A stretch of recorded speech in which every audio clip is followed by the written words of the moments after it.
Hello friends, welcome to my channel learning with Komal. आज का जो टॉपिक होने वाला है वो पैन होने वाला है। What is pan? What do you mean by pan? इसको हम परमानेंट अकाउंट नंबर भी बोलते हैं। तो इनकम टैक्स एक्ट में पैन के बारे में कौन कौन से प्रोविजंस हैं वो भी आज हम स्टडी करने वाले हैं।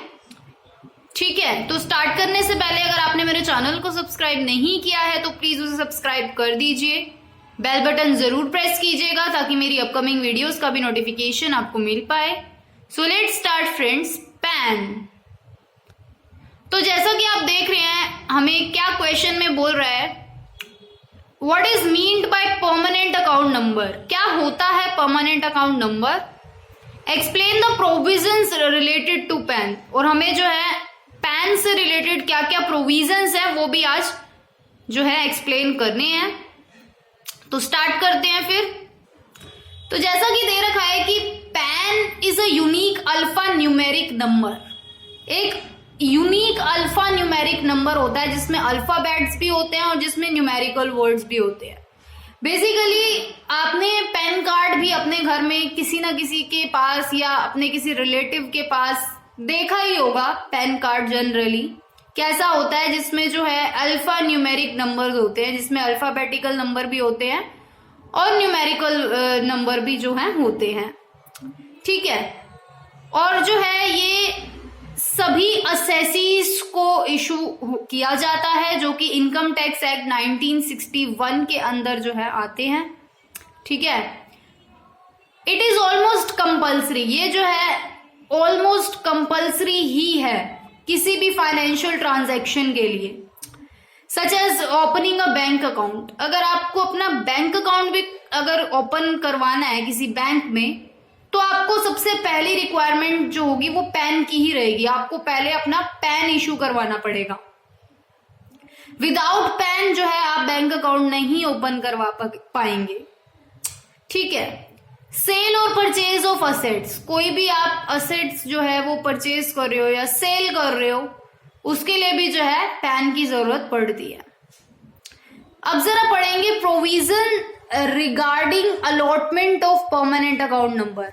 अब इससे रिगार्डिंग जो प्रोविजंस हैं अब हम वो पढ़ेंगे।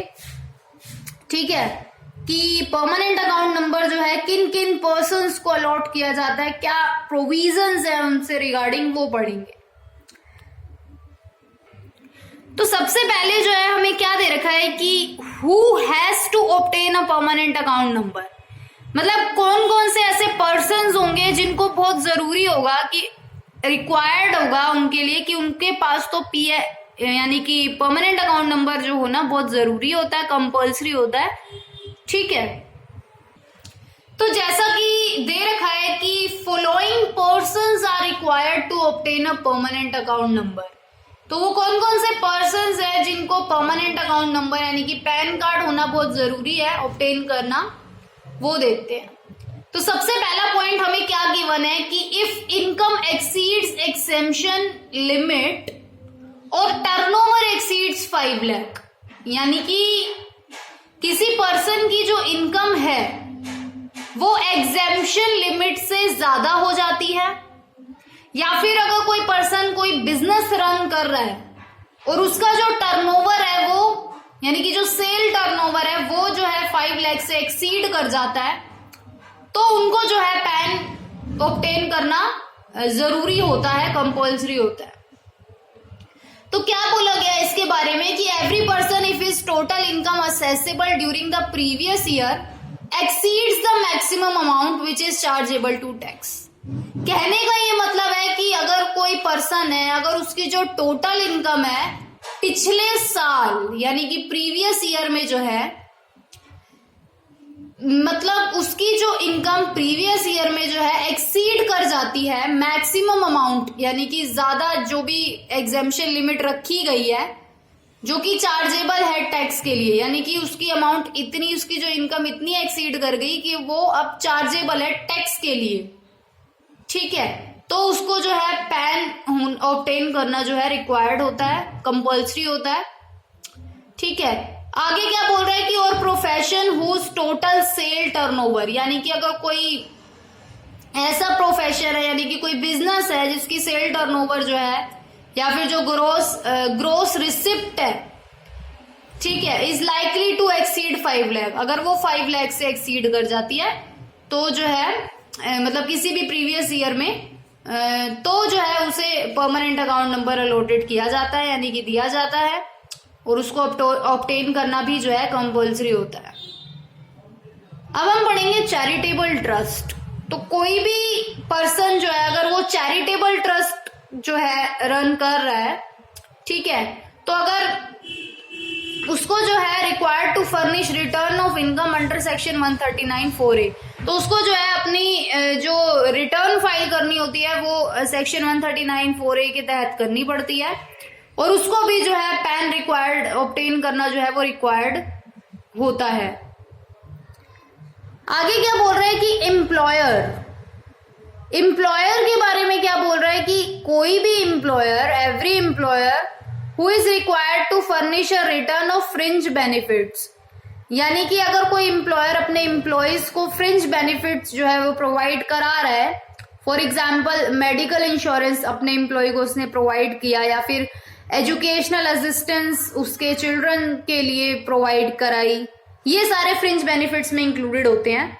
तो अगर कोई एम्प्लॉयर जो है फ्रिंज बेनिफिट अपने एम्प्लॉयज को प्रोवाइड करा रहा है और उससे रिलेटेड जो है रिटर्न फाइल कर रहा है, ठीक है, तो and who has not been allotted a permanent account number, यानी कि अगर उसको जो है परमानेंट अकाउंट नंबर अलॉटेड नहीं किया गया है तो उसको जो है shall apply to the assessing officer, वो जो है असेसिंग ऑफिसर से अप्लाई करेगा, किसके लिए, पैन के लिए, for allotment of a permanent account number. जैसा कि अभी बताया कि अगर जो है वो अपने एम्प्लॉयज को फ्रिंज बेनिफिट्स जो है प्रोवाइड कराता है और उससे रिलेटेड जो है रिटर्न फाइल करता है, तो उसको अगर उसको जो है पैन अलॉटेड नहीं है तो उसको जो है असेसिंग ऑफिसर के पास जो है पैन के लिए अप्लाई करना पड़ता है, और जो असेसिंग ऑफिसर है और उस पर्सन को जो है पैन अलॉट करते हैं। However, any person who has already been allotted a permanent account number shall not be required to obtain another permanent account.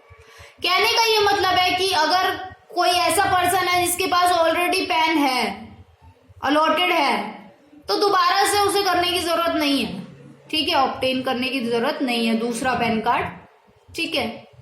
आगे क्या बोल रहा है कि the permanent account number already allotted to him shall be deemed to be the permanent account number in relation to fringe benefit, कि अगर उस person ने जो है उस पर्सन के पास जो ऑलरेडी एक पैन अलॉटेड है तो वो जो है deem to be its permanent account number, यानी कि उसको उसी पैन नंबर को ही जो है फ्रिंज बेनिफिट के रिलेशन में भी उसी पैन को ही जो है डीम माना जाएगा, ठीक है, तो उसको दूसरा पैन अलॉट कराने की जरूरत नहीं है फ्रिंज बेनिफिट से रिलेटेड, ठीक है। Now the fourth point is person specified by the government, by the central government. इसके बारे में क्या बोल रहा है कि जो सेंट्रल गवर्नमेंट है उसके पास ना एक पावर होती है to specify any class of persons by whom tax is payable under the income tax act, कि वो किसी भी पर्सन को जो है जो कि इनकम टैक्स एक्ट के अंदर टैक्स पेएबल के लिए लायबल है अगर वो पर्सन, तो सेंट्रल गवर्नमेंट के पास ये पावर होती है कि उस पर्सन को जो है वो पैन अलॉटेड कर सके, ठीक है। आगे क्या बोल रहा है कि any other law for the time being to the assessing officer for the allotment of PAN, वही बेसिकली वही बात बोल रही है कि सेंट्रल गवर्नमेंट के पास ये पावर होती है कि वो अगर कोई ऐसा पर्सन है जो कि टैक्स लाइबिलिटी जो है उसको अगर वो लायबल है टैक्स पे करने के लिए इनकम टैक्स एक्ट में, तो उसको जो है सेंट्रल गवर्नमेंट जो है पैन अलॉट करती है। आगे क्या बोल रहा है कि when may assessing officer allot permanent account number, कब जो है एक assessing officer permanent account number allot कर सकते हैं, ठीक है, कब। तो क्या बोल रहा है कि बिसाइड्स अबव केसेस, मतलब इन केसेस के अलावा जो है assessing officer may also allot a permanent account number to any other person by whom tax is payable, कि असेसिंग ऑफिसर जो है वो किसी भी पर्सन को जो है परमानेंट अकाउंट नंबर अलॉट कर सकता है, ठीक है, जो भी टैक्स लाइबिलिटी के लिए जो है लाइबल है, ठीक है, टैक्स पे करने के लिए जो लाइबल है उस पर्सन को, और एनी अदर पर्सन में ऑल्सो अप्लाई फॉर पैन, यानी कि कोई भी पर्सन जो है वो पैन के लिए अप्लाई कर सकता है, ठीक है, जिसकी भी एज 18 से ऊपर है वो पैन के लिए अप्लाई कर सकते हो। भले ही जो है आपकी इनकम है या नहीं है, आप पैन के लिए अप्लाई कर सकते हो और आपको पैन कार्ड इशू हो जाएगा। आगे क्या बोल रहा है कि एप्लीकेशन फॉर पैन, तो एप्लीकेशन फॉर पैन जो है वो should be made by the assessees in form number 49A with in the prescribed time. तो ये जो है पैन के लिए एप्लीकेशन जो है फॉर्म नंबर 49A में हमें जो है फिल करना पड़ता है और प्रिस्क्राइब्ड टाइम के अंदर अंदर जो है हमें पैन के लिए अप्लाई करना पड़ता है। अब बात करते हैं क्वोटिंग पैन की, ठीक है। क्वोटिंग पैन यानी कि पैन जब आपको अलॉट हो गया है, ठीक है, तो once a permanent account number has been allotted, एक बार आपको जो है पैन कार्ड अलॉट कर दिया गया है, आपको मिल गया है, such number must be quoted in all returns. तो वो जो नंबर है आपका, जो पैन नंबर है, वो आपके सारे रिटर्न्स में जो है क्वोटेड कर दिया जाएगा, ठीक है, उसमें जो है फिल कर दिया जाएगा with the income tax authorities, यानी कि इनकम टैक्स अथॉरिटीज के पास भी जो है उसके बारे में जो है जानकारी, पैन के बारे में जो है जानकारी हम देंगे। Challans for payment and in all document prescribed by the board, जो भी बोर्ड प्रिस्क्राइब्ड करेगा इनकम टैक्स एक्ट के तहत कि आपको इन डॉक्यूमेंट्स में जो है पैन नंबर जो है आपको फिल करना जरूरी है, तो आप उसमें जो है पैन जो है क्वोटेड कर दिया जाता है। आगे क्या बोल रहा है कि he must intimate the assessing officer, कि अगर कोई असेसी जो है, कोई पर्सन जो है, वो असेसिंग ऑफिसर को ये नोटिफाई भी करना उसको जरूरी होगा कि about any change in the address, कि अगर उसका कोई एड्रेस चेंज हुआ है, उसका नेम चेंज हुआ है, या मतलब नेम और नेचर ऑफ बिजनेस, यानी कि बिजनेस का नेम और नेचर चेंज हुआ है, ठीक है, जो भी वो रन कर रहा है, तो उसको जो है असेसिंग ऑफिसर को ये बताना पड़ेगा, ठीक है। आगे क्या बोल रहा है कि quoting PAN is compulsory in the following transactions. Rule 114B यानी कि रूल 114B कि पैन के बारे में जानकारी देना, ठीक है, कंपल्सरी हो गया है इन द फॉलोइंग ट्रांजैक्शन। वो कौन कौन सी ट्रांजैक्शंस हैं जिसमें पैन के बारे में जानकारी देना बहुत जरूरी है, वो देखते हैं। तो सबसे पहले जो है हमें क्या गिवन है कि इमूवेबल प्रॉपर्टी, तो कोई भी इमूवेबल प्रॉपर्टी है, लाइक लैंड हो गया, लाइक बिल्डिंग हो गया, जिसको आप मूव नहीं कर सकते, वो होती है हमारी इमूवेबल प्रॉपर्टी। तो पहला पॉइंट क्या बोल रहा है इसके बारे में कि अगर आप कोई इमूवेबल प्रॉपर्टी सेल करते हो या परचेज करते हो और वो 10 लाख से ज्यादा हो जाती है, ठीक है, सेल या परचेज 10 लाख से ऊपर की है, तो पैन कोटिंग करना कंपल्सरी होता है, पैन के बारे में जानकारी देना कंपल्सरी होता है। सेकंड पॉइंट क्या है कि property is valued by stamp valuation authority at an amount exceeding 10 lakh. तो अगर जो है स्टैम्प वैल्यूएशन अथॉरिटी ने आपकी प्रॉपर्टी की वैल्यू की जो अमाउंट है वो 10 लाख से ऊपर की जो है बताई है, तो जो है पैन कोटिंग ऑफ पैन जो है वो कंपल्सरी होगा, ठीक है। सेकंड पॉइंट क्या है, मोटर व्हीकल्स। मोटर व्हीकल्स के बारे में क्या बोल रहा है कि, और यहाँ पे उसने पहले ही बोल दिया है कि हम 2 व्हीलर के बारे में बात नहीं कर रहे, तो बेसिकली 2 व्हीलर के बारे में नहीं हो रही यहाँ बात, यहाँ हो रही है 3, 4, 5, 6 जितने भी व्हीलर है उनके बारे में। अगर उनकी सेल और परचेज होती है तो पैन कोट कराना जरूरी होता है। Now the third point is time deposit. Time deposit के बारे में क्या बोल रहा है कि deposit with the bank bank को डिपॉजिट करा रहे हो अमाउंट, कोऑपरेटिव बैंक को करवा रहे हो, पोस्ट ऑफिस में करवा रहे हो, निधि कोई रिजर्व करा रहे हो, एनबीएफसी में करा रहे हो। एक्सीडिंग 50,000, अगर वो 50,000 से ज्यादा है।